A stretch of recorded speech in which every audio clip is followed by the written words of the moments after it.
early, and Aspie was also struggling a little bit, so we lost him at half time. I thought first half we too many unforced errors. I thought when we had the quality we could play through a few times, but just lacked that last little bit. And Newcastle play with huge intensity.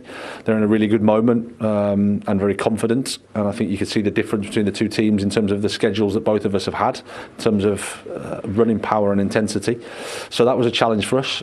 They started the second half well, pushed us back. We had to alter things a little bit then. Got back into it a little bit. Connor had an effort, good save I think from the goalkeeper, and then they scored. So then it's a difficult. It was a relatively tight game, to be honest.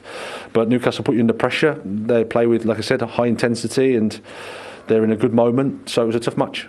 You mentioned Azpilicueta. He went off at half time. What was the issue with him? He was feeling his calf. How does that stand for he's World Cup bound with Spain, isn't he? Well, I'm not sure. I don't think it was too bad, but nevertheless not well enough to carry on. So you made that change at half time. You changed the shape of the side during the second half and made I think a treble substitution towards the end. How did you see a way back at that point? Well, we had to make the change initially in the second half just because they were overrunning us a little bit. So we tried to get an extra player in midfield. And like I said, I thought that they responded quite well, and we had an effort with Connor. And then as soon as we're 1-0 down, it's about fresh legs. It's about trying to influence the game, trying to get a bit more width on from Hakim and then Kai as a forward. So we tried, but in the end probably lacked the quality to get the goal we needed. Yeah, you did have chances. You mentioned the Conor Gallagher one, which was very close. Did you do enough to hurt them, do you feel, in the end? No, we need to do more, I think, to come away and say that we deserved anything. I think it was quite a tight game.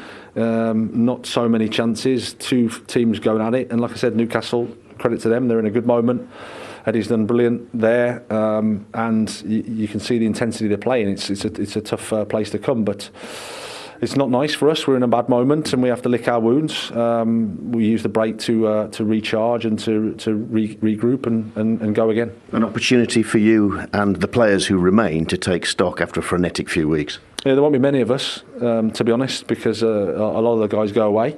But of course, yeah, the ones that are here, we'll have a recharge and then regroup and work again. The fact remains that you go into this break 8 points behind the top four.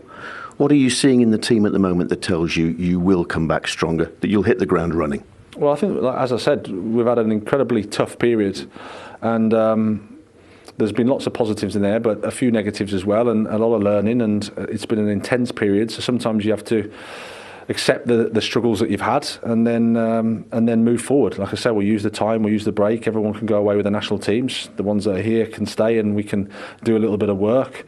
But in the end, it's about regrouping and starting again. It's the second half of the season. There's a long way to go. Graham, appreciate your time. Thank you.